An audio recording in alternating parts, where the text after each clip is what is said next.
ദേശീയ വ്യാവസായിക ഇടനാഴി വികസന പദ്ധതിയുടെ ഭാഗമായുള്ള സ്മാർട്ട് സിറ്റികൾ ഒന്ന് പാലക്കാട് ആരംഭിക്കും. 10 സംസ്ഥാനങ്ങളിൽ ആരംഭിക്കുന്ന സ്മാർട്ട് സിറ്റികളിൽ 1.5 ലക്ഷം കോടിയോളം രൂപയുടെ നിക്ഷേപ സാധ്യതയായിരിക്കും തുറന്നു കിട്ടുക. 10 ലക്ഷം പേർക്ക് നേരിട്ടും 30 ലക്ഷം പേർക്ക് പരോക്ഷമായും പദ്ധതി വഴി തൊഴിൽ ലഭ്യമാകും. കൂടുതൽ വിവരങ്ങളുമായി ഐസൺ ജോസ് ചേരുന്നുണ്ട്. ഐസൺ, കേന്ദ്ര സർക്കാരിൻ്റെ ഒരു വൻ പദ്ധതി തന്നെയാണ് ആവിഷ്കരിക്കപ്പെടുന്നത്. എന്താണ് മറ്റു വിവരങ്ങൾ?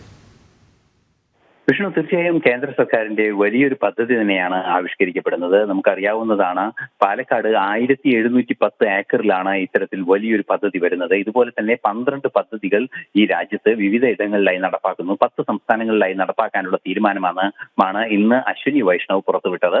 ഈ ഇൻഡസ്ട്രിയൽ പാർക്കുകളുടെ പ്രവർത്തനം വഴി മേഖലയുടെ സാമ്പത്തിക ശാക്തീകരണത്തിനും അതുപോലെ തന്നെ വ്യവസായവൽക്കരണത്തിനും വൻ പുരോഗതിയും വൻ മുന്നേറ്റവും നേടാൻ സാധിക്കും. അടിസ്ഥാന വ്യവസായങ്ങൾ മുതൽ, അതായത് സ്റ്റീലും അതുപോലുള്ള ഉരുക്കു വ്യവസായം മുതൽ മറ്റ് വലിയ വ്യവസായങ്ങൾ വരെയും അതുപോലെ തന്നെ നോളജ് ബേസ്ഡ് ഇൻഡസ്ട്രി ഉൾപ്പെടെ സാധ്യമാകുന്ന ഒരു പശ്ചാത്തലം ഒരുക്കുകയാണ് ലക്ഷ്യം. രാജ്യത്ത് 12ഓളം ഇടങ്ങളിൽ ഇത്തരത്തിലുള്ള സംവിധാനങ്ങൾ ഒരുക്കുന്നതിൽ ഏറ്റവും വലുത് എന്ന് തന്നെ പറയാവുന്ന രീതിയിൽ, അല്ലെങ്കിൽ കൂട്ടത്തിൽ ഏറ്റവും വലിയ കൂട്ടത്തിലുള്ളത് എന്ന് തന്നെ പറയാവുന്ന രീതിയിലുള്ള ഒരു ഇൻഡസ്ട്രിയൽ എസ്റ്റേറ്റ് ആണ്, അല്ലെങ്കിൽ ഇൻഡസ്ട്രിയൽ പാർക്കാണ് ഇപ്പോൾ പാലക്കാട് വരാനിരിക്കുന്നത്. ഇൻഡസ്ട്രിയൽ സ്മാർട്ട് സിറ്റി എന്ന ആ സംവിധാനത്തിന്റെ പശ്ചാത്തലത്തിൽ റോഡുകൾ നിർമ്മിക്കുക, അതുപോലെ തന്നെ അനുബന്ധ സംവിധാനങ്ങൾ, അതായത് നമുക്കറിയാവുന്നതാണ്, പോർട്ടുകളിലേക്കും അതുപോലെ തന്നെ അനുബന്ധ എക്സ്പോർട്ട് സാധ്യതകളുള്ള പ്രദേശങ്ങളിലേക്കും വലിയ റോഡുകൾ നിർമ്മിക്കുക. അത്തരത്തിലുള്ള രീതികളിലെല്ലാം തന്നെ ഈ സിറ്റിയുടെ കണക്ടിവിറ്റി വർദ്ധിപ്പിക്കുക എന്ന ലക്ഷ്യവും വളരെ കാര്യക്ഷമമായുണ്ട്. അതുകൊണ്ട് തന്നെ ഇത്തരത്തിൽ കാര്യക്ഷമമായ ഒരു കണക്ടിവിറ്റി വർദ്ധിപ്പിക്കുന്നതോടുകൂടി കോയമ്പത്തൂർ ഉൾപ്പെടെയുള്ള ആ ഒരു വ്യാവസായിക ഇടനാഴിയെ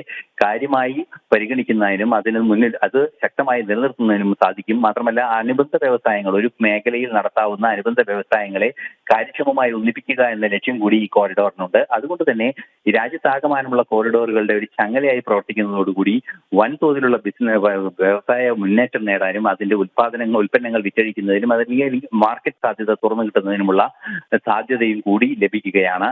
തീർച്ചയായും പാലക്കാടിനെ സംബന്ധിച്ചിടത്തോളം വലിയൊരു നേട്ടം തന്നെയാണ്. മാത്രമല്ല, ഇതോടൊപ്പം പ്രഖ്യാപിക്കപ്പെട്ട 12 ഇടങ്ങളിലെ 10 സംസ്ഥാനങ്ങളിലെ 12 സ്മാർട്ട് ഇൻഡസ്ട്രിയൽ പാർക്കുകളുടെ നിർമ്മാണത്തിന്റെ പൂർത്തീകരണമാകുന്നതോടുകൂടി കാര്യമായൊരു മുന്നേറ്റം സാമ്പത്തിക നിക്ഷേപ രംഗത്ത് സാധ്യമാകും. 1.5 ലക്ഷം കോടി രൂപയുടെ നിക്ഷേപം ഈ 12 സ്മാർട്ട് സിറ്റികളിലുമായി, ഇൻഡസ്ട്രിയൽ പാർക്കുകളിലുമായി സാധ്യമാകുമെന്നാണ് അശ്വിനി വൈഷ്ണവ് വ്യക്തമാക്കിയത്. മാത്രമല്ല, സർക്കാരിന്റെ ഭാഗത്തു നിന്ന് ഈ 30,000-ഓളം രൂപയാണ് ഇതിന്റെ നിക്ഷേപ പദ്ധതികൾക്കായി, അല്ലെങ്കിൽ പശ്ചാത്തല വികസനം ഉൾപ്പെടെയുള്ള പദ്ധതികൾക്കായി ചെലവഴിക്കുക. 10 ലക്ഷം പേർക്ക് പ്രത്യക്ഷമായി ജോലിയും 30 ലക്ഷത്തോളം പേർക്ക് പരോക്ഷമായ ജോലിയും ഉറപ്പാക്കാൻ ഇൻഡസ്ട്രിയൽ പാർക്കുകൾക്ക് സാധിക്കുമെന്ന് തന്നെയാണ് ഇപ്പോൾ കണക്കാക്കപ്പെടുന്നത്.